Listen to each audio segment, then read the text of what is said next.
About writing about Bombay, actually, what a stupendous task it was. I realized when the first time in 2000 when I was coming to, well, the second time that I was coming to Bombay, and I was just taking a taxi to JFK in New York, and I looked at the kind of skyline of New York City, and I was thinking,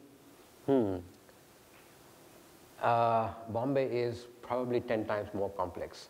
How am I going to actually deal with it?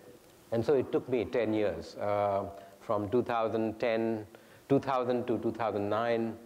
I spent nearly 4 years in the city, and talked to a lot of people and so on. And it was only in the middle of 2009 that I finished writing the book.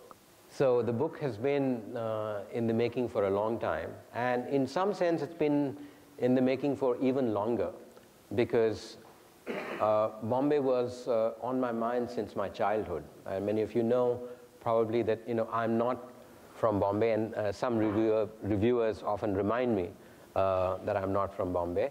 But I grew up with Bombay on my mind. Growing up in Patna, Bombay was not just a big city. It was a myth. It was a legend. And one knew Bombay not so much as a concept, but as image, in figurative terms. So Bombay came to us in these kind of wonderful images. Here is one, the image of Marine Drive, which was sort of imprinted on many people's minds.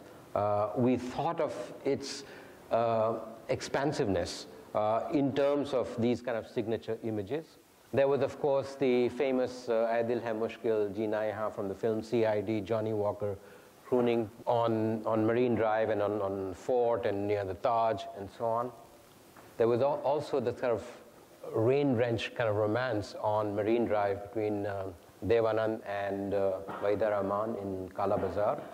And then, of course, the kind of riotous energy of Mario's drawings. I mean, I hate to call them, sort of cartoons anymore, because actually Naresh's cousin, Vivek, he reminded me that, and convinced me that Mario was, one of the first modern artists in India. And you can see in this image and other images, the way in which he kind of beautifully captures the kind of a street scene and the kind of chaotic energy of the street. So these were the images with which I kind of grew up, and these were the images with which I came to Bombay in 2000. And the first time I came to Bombay in 2000, I spent about 4 months trying to figure out what to do about this kind of long-term obsession that I had with the city. Now, usually what happens is you have an image or a myth of a city, and you go there and the myth kind of dissolves. In my case, the myth became richer. As I came to Bombay, I walked the streets, walked the lanes and by lanes and talked to anyone who would care to talk with me. I started collecting more and more images, some of them very familiar.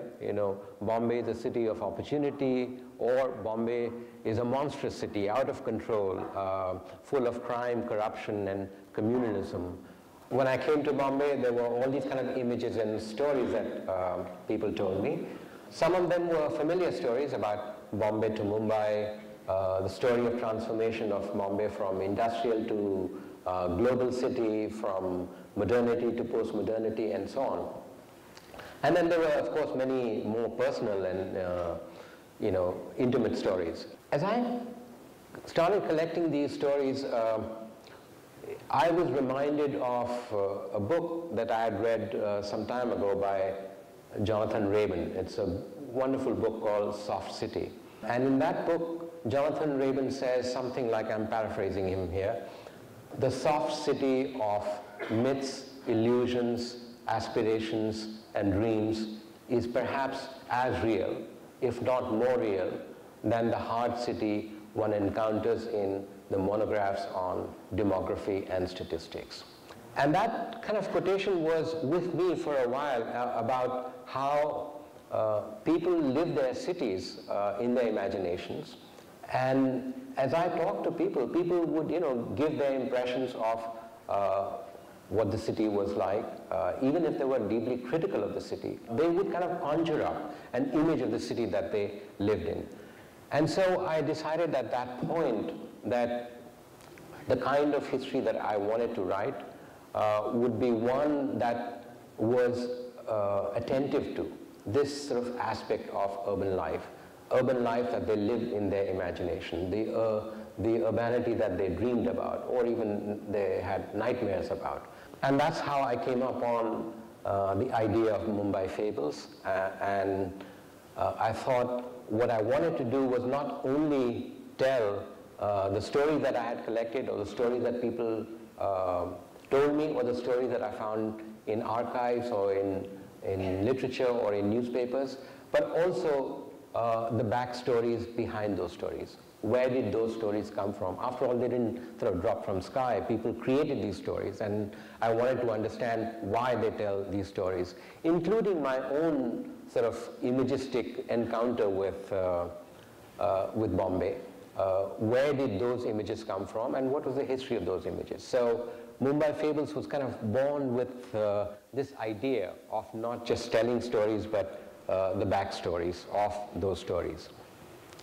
I'm a historian, and so, as a historian, I dig. I came across these stories, and so I try and dig behind those stories to find what else lies buried underneath, or sometimes those stories can't be even told.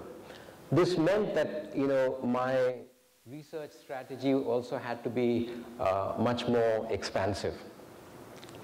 Compared to most of the other work that I had done before, or other history books, I went not just to the official archives, but collected as much as I could about newspapers, magazines, pamphlets, pulp, cinema, music, art, everything that I could sort of lay my hands on. And I think at one point, I'd sort of read everything that had been written about Bombay in the last 100 years or so. And this was not just a desire for comprehensiveness.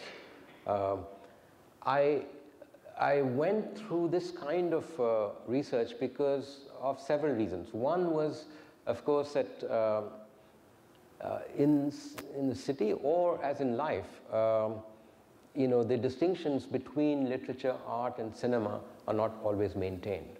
One moves from one sphere to another. A story that might begin in literature might then move to journalism, or vice versa, or something that begins in real life, which is turned into a story by newspaper, is then turned into film. The recent case being No One Killed Jessica. This spilling from one domain to another is part of life, and particularly in city, which is composed of all these different fragments and composed of these different aspects of life. It was impossible to maintain this sort of strict distinction between these areas. One of the images I also wanted to show, which was very formative, was Blitz and Lucy Karanjia.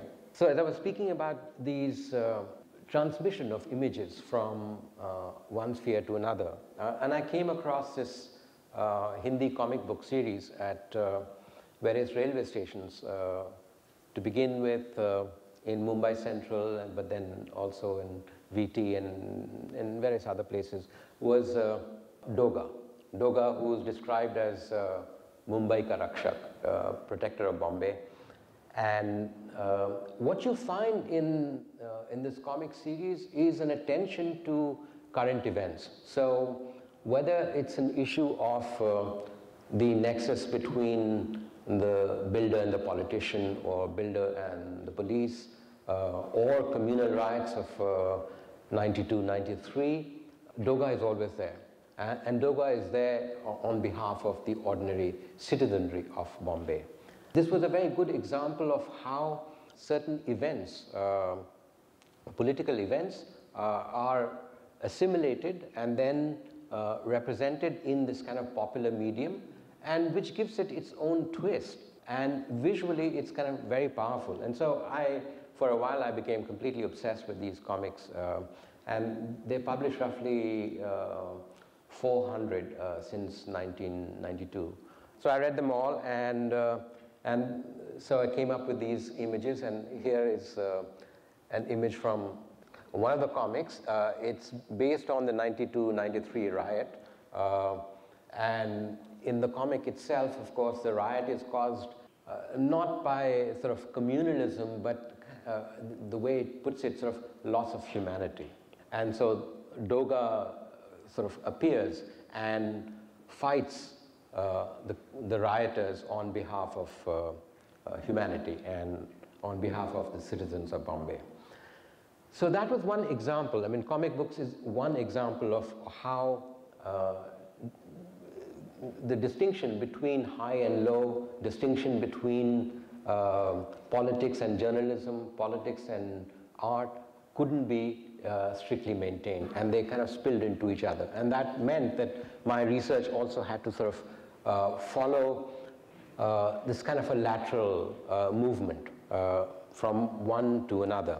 As a historian, of course, one is trained to kind of look back, but in this work, I was also very conscious of looking, not just looking back, but looking laterally. And so that even as I was looking back, I was conscious of trying to find different grains, different aspects in an earlier time, rather than just move sort of temporally. Another reason for following this kind of a lateral strategy was that when you put these different histories together, when you put these different images together, it creates a kind of a montage.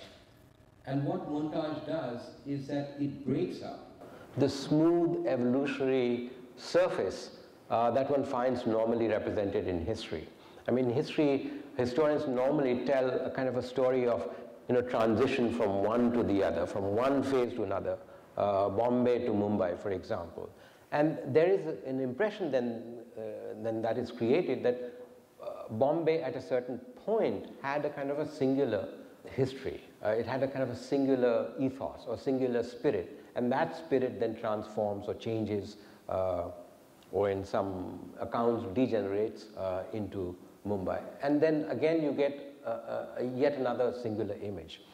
How to break up that notion of the sort of evolutionary history and to bring into view many histories that existed at the same time, often in sort of conflict with each other. And this I found most notably while hanging out at Chor Bazaar. What I found in Chor Bazaar was that, you see all these different objects collected from different times. Sometimes they are knockoffs, sometimes genuine articles, but all these objects which are torn from their historical context and now juxtaposed.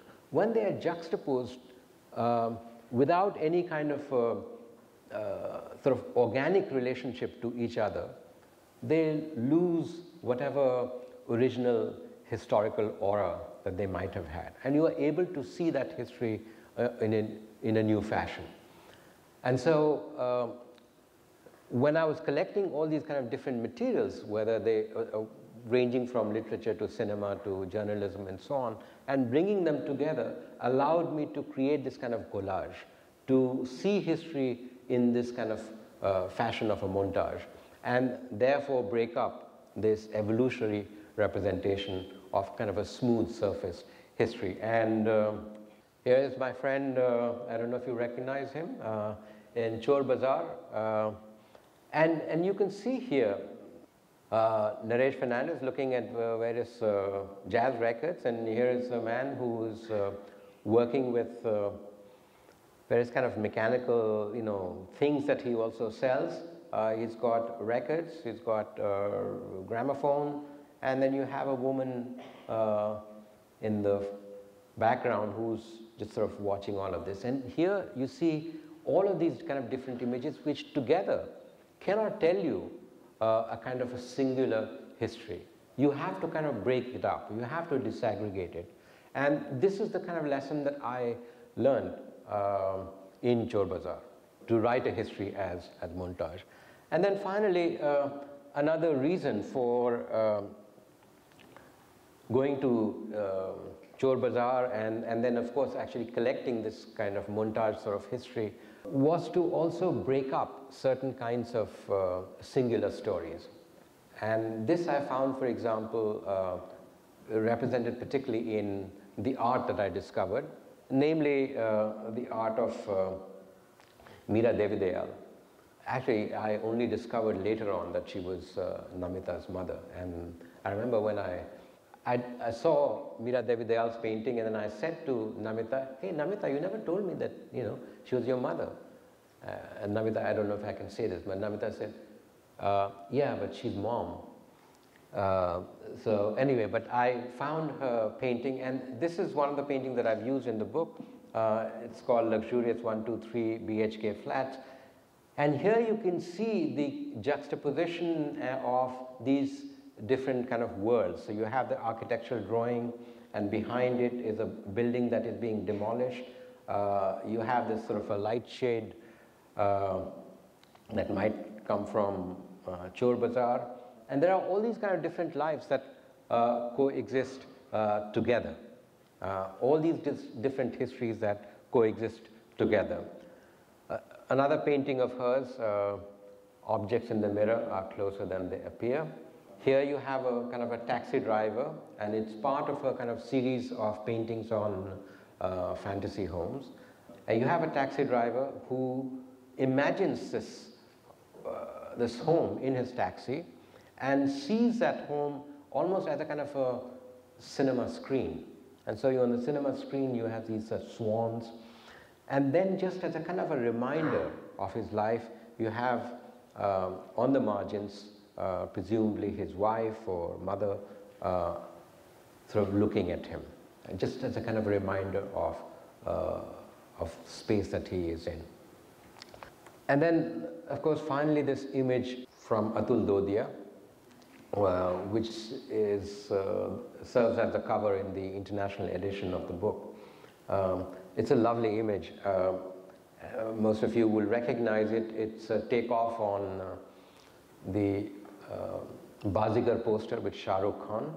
Shah Rukh Khan in that original poster is wearing sunglasses, and he's got, I think, a reflected image of Shilpa Shetty and Kajol.